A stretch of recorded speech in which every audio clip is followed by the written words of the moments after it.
Hi అండి అందరికి welcome to రిద్విత మేకల. ఈ రోజు రెసిపీ వచ్చేసి కాలీఫ్లవర్ రైస్. వీటిలోకి కావాల్సిన పదార్థాలు టమాటా, 4-5 పచ్చిమిర్చి, ఉల్లిగడ్డ, క్యారెట్, ఎల్లిపాయ, వీటితో పాటు కారం, పసుపు, ఉప్పు, కొత్తిమీరాకు, కరివేపాకు, పుదీనా, వీటన్నింటిని కట్ చేసుకోవాలి.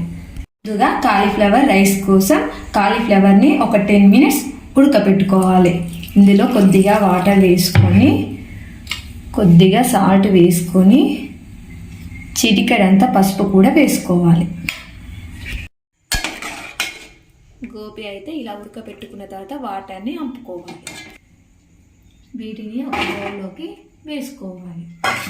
అదే బౌల్లో రైస్ ఉడకడానికి సరిపడా వాటర్ని వేసుకోవాలి. నేనైతే టేస్ట్ కోసం ఆకు, లవంగాలు, చెక్క కొద్దిగా వేసుకుంటున్నాను. ఇవి ఆప్షనల్, వేసుకుంటే వేసుకోవచ్చు, లేకపోతే స్కిప్ చేయవచ్చు. ఇందులోనే రుచికి తగ్గట్టు సాల్ట్ కూడా వేసుకోవాలి. ఈ మసాలాలన్నీ కలిసేలాగా ఒక పొంగు రావాలి. రైస్ని అయితే ఒక 1/2 అవర్ ముందు నానబెట్టుకోవాలి. నేనైతే 1/2 అవర్ అవుతుంది నానబెట్టుకొని. మనం ముందుగా ఉడకబెట్టుకున్న కాలీఫ్లవర్లోకి టేస్ట్కి తగ్గట్టు సాల్ట్ అన్నిట్లో వేసుకుంటున్నాం కాబట్టి చూసి వేసుకోండి. 1 స్పూన్ కారం,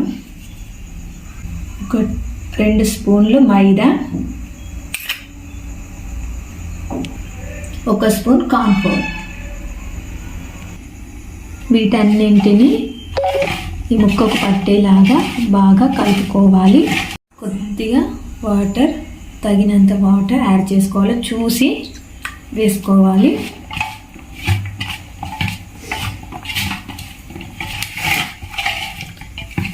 మెల్లిగా కలుపుకోవాలి, ఎందుకంటే సగం ఉడకబెట్టాము కాబట్టి. అండి వాటర్ అయితే ఎలా మసులుతున్నాయి, మసాలాలు వాటర్లో ఎలా పట్టాయో చూడండి. ఇప్పుడు మనం ముందుగా నానబెట్టుకున్న రైస్ని ఇందులోకి వేసుకోవాలి. అయితే నార్మల్ రైస్ పెట్టుకున్నట్టే పెట్టుకోవాలి. రైస్ అయితే అయిపోయింది. నెక్స్ట్ మరో స్టవ్ వెలిగించుకొని ఒక కడాయి పెట్టుకోవాలి. ఈ గోబీ రైస్ కడాయిలో చేస్తేనే టేస్ట్ బాగుంటుంది. ఇప్పుడు డీప్ ఫ్రైకి సరిపడా ఆయిల్ని వేసుకోవాలి.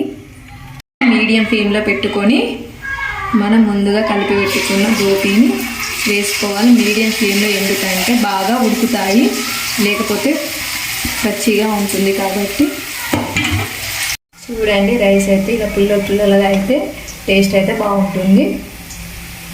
కడాయిలో కొద్దిగా ఆయిల్ వేసుకొని, కొద్దిగా ఆవాలు, కరివేపాకు, పచ్చిమిర్చి, ఉల్లిగడ్డ, చిన్నగా కట్ చేసి పెట్టుకున్న వెల్లుల్లి, ఇది బాగా కలుపుకోవాలి.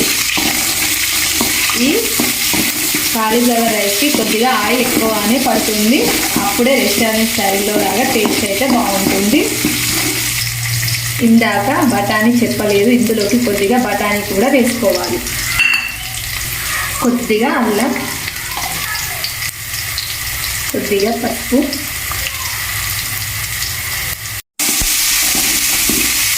ఇప్పుడు ఇందులోకి బఠానీ కూడా వేసుకోవాలి. క్యారెట్,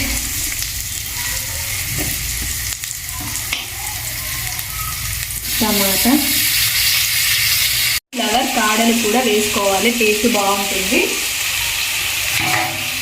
కొత్తిమీరాకు, పుదీనా కూడా వేసుకోవాలి.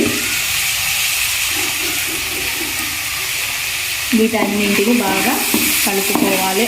తగ్గట్టు సాల్ట్ మాత్రం చూసి వేసుకోవాలి, ఎందుకంటే కాలీఫ్లవర్ ఉడకంగా వేసుకున్నాం, రైస్లో వేసుకున్నాం, చూసి మన రుచికి తగ్గట్టు వేసుకోవాలి.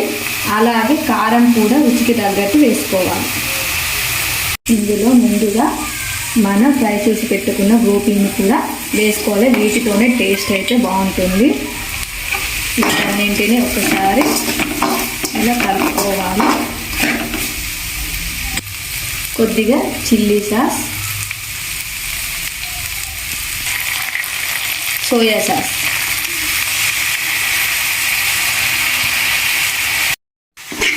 వీటిని గ్రేవీకి పట్టేలాగా బాగా కలుపుకోవాలి. వీటితోనే గోపి రైస్ అయితే రెస్టారెంట్ స్టైల్లో టేస్ట్ అయితే సూపర్గా ఉంటుంది. ముందుగా ఉడకబెట్టుకున్న రైస్ను ఇందులోకి వేసుకోవాలి. ఈ రైస్ గ్రేవీకి బాగా పట్టేలాగా కలుపుకోవాలి. ఈ కడాయిలో చేయడానికి రీజన్ ఇదే, ఎంత బాగా కలిస్తే అంత టేస్ట్ అయితే సూపర్గా ఉంటుంది. గ్రేవీ మొత్తం రైస్కి కలిసిన తర్వాత ఒక 10 minutes హై ఫ్లేమ్లో పెట్టుకొని బాగా కలుపుకోవాలి. అయితే సేమ్ రెస్టారెంట్ స్టైల్ లాగే ఉంది. టేస్ట్ అయితే సూపర్గా ఉంటుంది. ఒకసారి మీరు కూడా ఇంట్లో ట్రై చేయండి, కామెంట్ పెట్టండి ఎలా వచ్చిందో. చూడడానికి అయితే చాలా బాగుంటుంది. ఇప్పుడు టేస్ట్ చేసి చెప్తాను ఎలా వచ్చిందో.